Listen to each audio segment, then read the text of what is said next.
Welcome to the Best 5-Minute Wine Podcast. I'm your host, Forrest Kelly.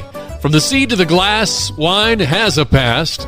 Our aim at the Best 5-Minute Wine Podcast is to look for adventure at wineries around the globe. After all, grape minds think alike. Let's start the adventure. Our featured winery is, we venture to Homer, Alaska. Population just over 5,000, the halibut fishing capital of the world, home to such famous people as the singer Jewel, You were meant for me. Mr. Motel 6 Tom Bodette. We'll leave the light on for you. Thanks, Tom. And Bear Creek Winery owner-operator Lewis. That is correct. So when we pull into the parking lot at Bear Creek Winery, what do we see? Beautiful set of grounds and gardens that you can see. And so there's a little path people can walk through, and we've highlighted some of the berries, the fruits and berries that we use in our wines in the gardens. Now, the first thing people think of, a winery in Alaska, how is that possible? Are there any hardships?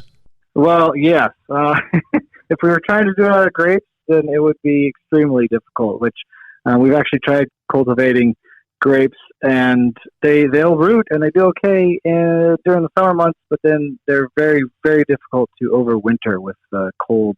Our most challenging thing is probably shipping items, getting stuff up here and getting things back down to the lower 48 is always a challenge and costly. In the early years, you were doing 5-gallon batches, and now you're over, 20,000 gallons a year? That's correct. Yep. Right now we ship anywhere in the U.S. So your featured wine, your home run, your Grand Slam home run wine would be? Our strawberry rhubarb so we have two brands. One's Bear Creek, and the strawberry rhubarb is by far our most popular wine. It's a blend of, we make a strawberry wine and then a rhubarb wine and blend the two together. And then for our Glacier Bear, which is a sister label that we've produced, in order to highlight the guaranteed to be grown in Alaska fruit wines, we have a golden raspberry that we make that's extremely popular. Do you get any pushback from traditional wineries? No, not from wineries. Amongst other winemakers and things, everybody's interested in what we're doing. We're interested in what they're doing, and it's very collaborative. We get more blowback from customers coming into the tasting room and not understanding what it is that we do than we do from people than we do from people in the industry. Is the taste of a fruit wine that much different than that of a grape wine? It's significantly different. The wines are, their wines are crafted well. We've produced award medal-winning wines, but the flavor profiles are dramatically different because they're not done. It's not a grape. So, I don't know if who's ever tried, like apple wine might be something they're more familiar with. And the fun part of it is because the flavor profiles are so much different, you have a whole new set of flavors that you can pair with dishes and for, different settings and occasions and things. So is the process similar? Yeah, the equipment's the same. We source our tanks and presses and of holding vats and all those kinds of things from the same vendors that a grape winery would. And we use all the same toolbox. We might do it in a different order than some other winery, but yeah, it's all the same. Still yeast and sugars and producing alcohol. I understand you've got a lodge.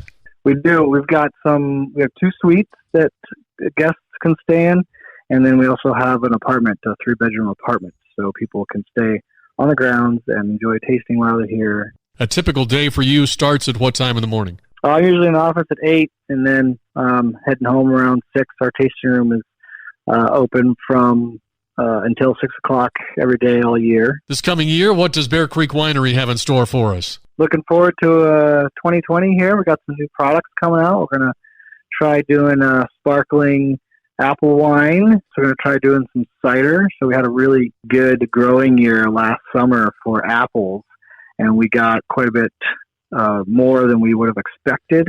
So we're got some extra juice to play around with and try some new products. What are you most proud of at the winery? Oh, man, that's a tough one. I started out in the production side of things and making the wines, and the Glacier Bear label was one of my ideas. So I'm very excited about that and having that do well and showcasing those Alaska berries. And since I've taken over the whole thing, I'm quite proud of our staff and what a good crew we have. It's treated our crew like family type of deal. And where can we get a hold of you with a website address?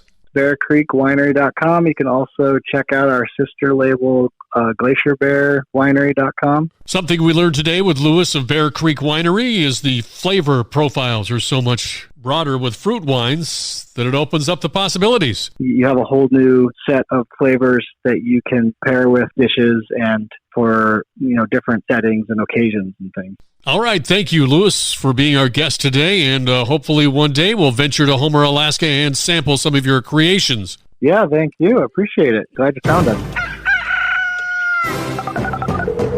All right. That brings us up to our listener voicemail question. Hi, this is Diane from Chicago. I wondered, how long does it take a grapevine to mature from seed? Excellent question, Diane. There are many factors involved, of course, but up to 3 years is what the experts say. And one of the most crucial aspects of bringing it to fruition is pruning. We'll get into that in a different episode. Thank you for listening. I'm Forrest Kelly. This episode of the Best 5 Minute Wine Podcast was produced by iHizzle. If you like the show, please tell your friends and pets and subscribe. Until next time, pour the wine and ponder your next adventure.